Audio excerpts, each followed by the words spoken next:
افغانستان کبھی غیرت، شجاعت اور استقامت کی سرزمین کہلانے والا یہ ملک آج عالمی سطح پر ایک ایسے سائے میں ڈوب رہا ہے جسے دنیا گلوبل ڈرگ فیکٹری کے نام سے جاننے لگی ہے۔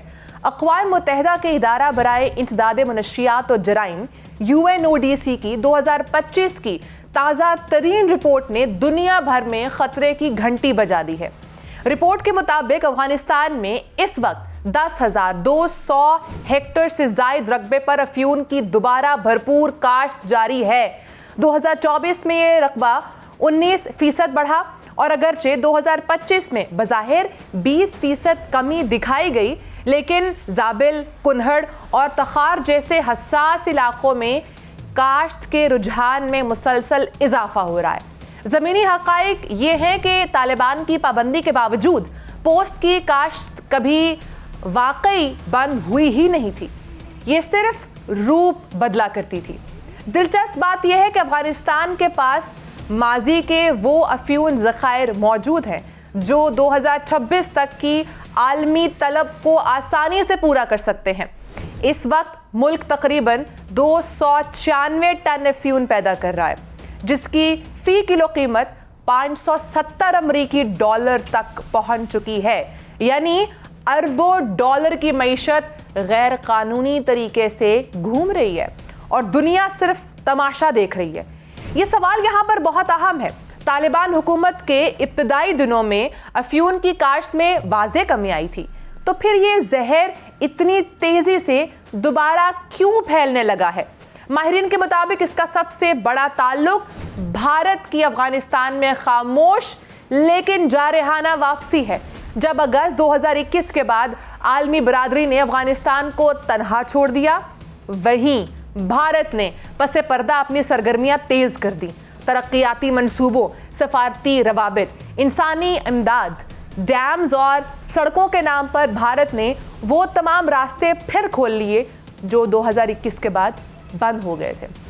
اب تو کئی غیر ملکی تھنک ٹینکس کی رپورٹس بھی سامنے آ چکی ہیں کہ طالبان کے ساتھ پس پردہ بھارت کے تعلقات نہ صرف بحال ہوئے بلکہ پہلے سے زیادہ مضبوط ہو گئے ہیں۔ وہ بھارتی سفارت خانے جو طالبان کے اقتدار میں آنے کے بعد بند ہو گئے تھے، آج پوری قوت کے ساتھ چل رہے ہیں۔ حیران کن طور پر اسی واپسی کے بعد افغانستان میں افیون کی پیداوار میں اچانک غیر معمولی اضافہ دیکھا گیا ہے، جیسے کسی نے پچھلے دروازے سے دوبارہ ڈرگ فیکٹری کھول دی ہو۔ لیکن ایسا کیوں؟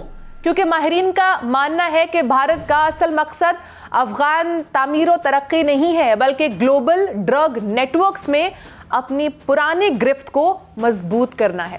بھارت کی معیشت جب دباؤ میں آتی ہے، اسی دوران افغانستان کی منشیات پیداوار بڑھ جاتی ہے۔ یہ ایک پیٹرن ہے جو 2011، 14، 18 اور 2020 اور اب 2024-25 میں دوبارہ سامنے آیا ہے۔ یہی وہ سال تھے جب بھارت میں بے روزگاری، صنعتی ناکامی اور مالیاتی خسارے حد سے بڑھ گئے تھے، اور اسی دوران منشیات سمگلنگ کے بڑے عالمی کیسز بھارت کے ڈرگ گروپ سے جا ملے۔ کینیا ہو یا ایران کی بندرگاہ چابہار، سیچلز ہو یا سری لنکا، ہر جگہ بھارتی ڈرگ مافیا کے تانے بانے افغانستان تک پہنچ سے دکھائی دیتے ہیں۔ بھارت کے کئی اعلیٰ سیاسی خاندان عالمی منشیات مارکیٹ میں سرمایہ اور روابط رکھتے ہیں۔ رپورٹس کے مطابق بھارتی بزنس ٹائکونز کے کچھ طبقات اس غیر قانونی کاروبار سے بڑے پیمانے پر فائدہ اٹھاتے ہیں۔ اس کی ایک مثال بھارت کی سابقہ اداکارہ ممتا کلکرنی کا کیس ہے، جن پر عالمی ڈرگ ریکٹ کا حصہ ہونے کے سنگین الزامات عائد ہوئے۔